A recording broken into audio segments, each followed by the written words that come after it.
Olá, queridos amados irmãos, graça e paz a cada um de vocês, sejam todos muito bem-vindos e que alegria poder nos encontrar mais uma vez aqui através do nosso canal para podermos partilhar a palavra de Deus.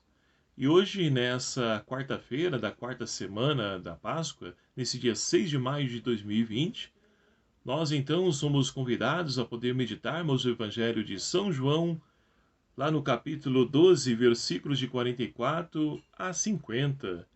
E antes do Evangelho, convido a você que ainda não é inscrito em nosso canal, que se inscreva, é fácil, é só você clicar em inscrever-se aqui embaixo em vermelho e venha fazer parte dessa nossa família.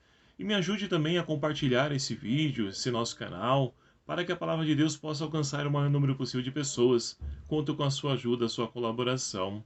Então vamos tomar o Evangelho proposto para essa nossa reflexão de hoje, São João capítulo 12, versículos de 44 a 50, que vai nos narrar o seguinte: Naquele tempo, exclamou Jesus: Quem acredita em mim, não é em mim que acredita, mas naquele que me enviou. Quem me vê, vê também aquele que me enviou. Eu vim ao mundo como luz, para que todo aquele que acredita em mim não fique nas trevas.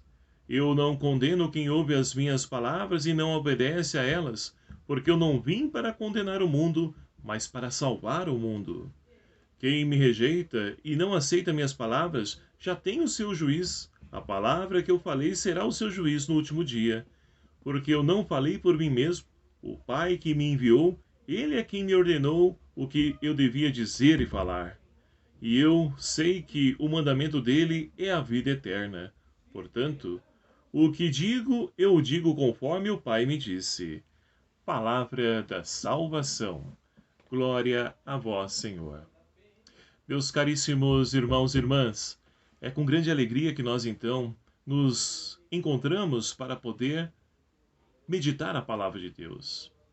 Nós então estamos caminhando no Evangelho de São João nesse tempo pascal e podemos nos enriquecer com a sua teologia contida em cada parte do seu Evangelho. Nós acabamos então de ouvir todo o Evangelho do livro dos sinais de São João. E agora entra uma outra parte onde João ele busca retratar para nós a unidade do Pai, do Filho e do Espírito, a Trindade Santa. E isso fica bem claro no início desse Evangelho de hoje, porque Jesus, se nós pegarmos então lá no original da Bíblia, nós vamos então ver que Jesus ele grita. A nossa tradução diz aqui que exclamou, mas na verdade Jesus gritou. E quando a gente grita? É quando a gente perde a paciência, quando a gente se cansa de poder te explicar alguma coisa, ou seja, quando saímos de nós mesmos. E Jesus então se altera, porque as pessoas, embora ele esteja explicando todos os sinais que ele realizou, de nada serviu porque o povo não consegue enxergar Jesus como um enviado do Pai. E agora então, mais uma vez, ele vai tentar convencer os judeus que ele, o Pai, é um só, e quem acolhe ele não acolhe a ele, mas acolhe também o Pai que lhe enviou. E assim então, meus queridos amados irmãos, essa unidade própria da Trindade Santa, que nós também somos chamados a viver enquanto igreja, enquanto família, enquanto comunidade. Porque a comunhão, ou seja, aquilo que nos une, deve de fato testemunhar aquele a qual nós cremos, que nós professamos a nossa fé, ou seja, Jesus Cristo. E é triste nós percebemos que irmãos de outras denominações cristãs, que deveriam se unir, estar em comunhão, não estão por coisas banais, por coisas que não edificam, coisas que poderiam ser superados. Porque se nós olharmos então aquilo que nos une enquanto cristãos, é muito maior do que aquilo que nos divide, aquilo que nos separa. Então é preciso, meus queridos amados irmãos, e principalmente nessa época de pandemia que nós estamos vivenciando, poder somar forças para que nós possamos então testemunhar esse Deus que nos ensina a amar o próximo, a partilhar aquilo que nós temos. E por falar em partilha, a primeira leitura de hoje, extraída do livro do Atos dos Apóstolos, nós temos então o evangelho que vai se difundindo. Nós temos então Paulo e Barnabé, que são chamados para uma missão, para poder anunciar o Evangelho, ou seja, o Evangelho de Antioquia, agora vai então a outras cidades vizinhas para poder então ser anunciado. E para essa missão, no momento de oração, de jejum, o Espírito Santo pede para que separe Paulo e Barnabé para essa missão. E assim, queridos amados irmãos, é interessante porque, nesse contexto também, a igreja de Jerusalém está passando por dificuldades. E Paulo e Barnabé, eles então fazem ali uma coleta para poder ajudar a igreja de Jerusalém que está sofrendo. Época de perseguição, Tiago tinha acabado de ser morto, Pedro foi preso, mas já havia sido liberto. Então é um tempo de perseguição, tempo de dificuldade para a igreja e necessidade também. E Paulo, com Barnabé, ele então nas comunidades faz ali então uma arrecadação e vai levar para a igreja de Jerusalém, ou seja, as comunidades vão ajudar a igreja mãe. Isso é bonito. A gente perceber que desde os primórdios a igreja sempre teve essa atitude de igrejas irmãs. E hoje, meus queridos amados irmãos, é uma pena que entre nós mesmos, muitas vezes, não é essa irmandade. Como nós vamos querer buscar a unidade, sendo que dentro de nós mesmos, da nossa comunidade, nossos pastorais, movimentos, não há essa comunhão? Então é preciso voltar, é preciso resgatar essa identidade de comunhão e viver essa fraternidade. E estamos vivendo um tempo propício. Quantos irmãos e irmãs estão aí necessitados do alimento físico também, não somente o espiritual, mas também o alimento físico.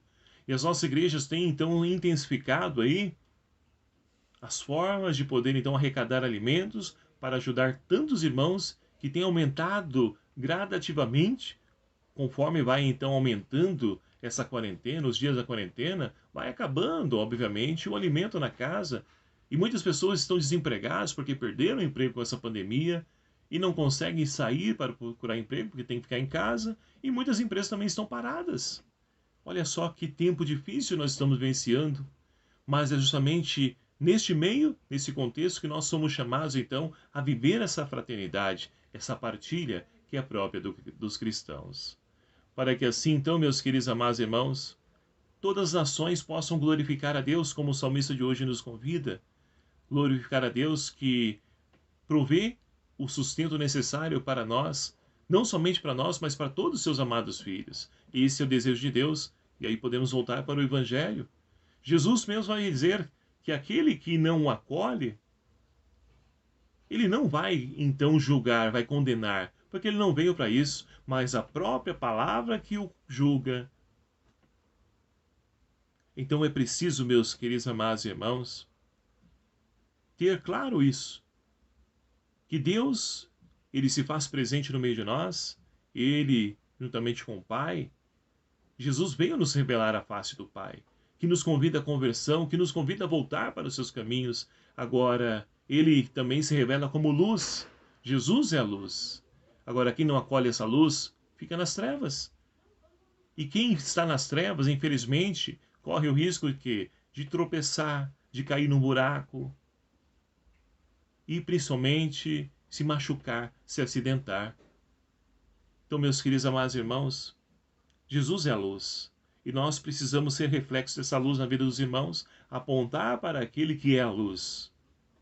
Para que assim outros irmãos possam voltar para esse caminho, possam enxergar essa luz e assim reencontrem novamente a vida eterna, porque essa é a vontade do Pai, como o próprio Jesus disse no Evangelho, o mandamento do Pai, qual é? É a vida eterna. Então Deus quer a vida eterna para todos. E nós somos convidados a podermos ajudar nessa evangelização, para que todos aqueles que se encontram nas trevas façam a experiência da luz, do amor, da misericórdia desse Deus de amor, que vem ao nosso encontro para poder nos salvar e não para nos condenar. Que Maria Santíssima, meus queridos amados irmãos, ela que nesse mês de maio, nós então somos convidados a intensificar, nos aproximar ainda mais de Maria, porque ela sempre nos apresenta, nos revela o seu Filho Jesus. Ela que é a mulher da palavra, que ela nos ajude, interceda por nós para que a palavra de Deus possa também frutificar em nós e nos ajude a podermos viver em comunhão, em unidade, porque esse é o projeto de Deus. Louvado seja o nome do nosso Senhor Jesus Cristo, para sempre seja louvado. Obrigado a você, meu querido amado irmão, que nos acompanha aqui nesse nosso canal. O Senhor esteja convosco, Ele está no meio de nós. Por intercessão de Nossa Senhora de Fátima, abençoe-vos o Deus Todo-Poderoso, Pai, Filho e o Espírito Santo. Amém. Deixo aqui meu abraço fraterno a cada um de vocês. Até o próximo vídeo, se o Senhor assim nos permitir. Espero por você.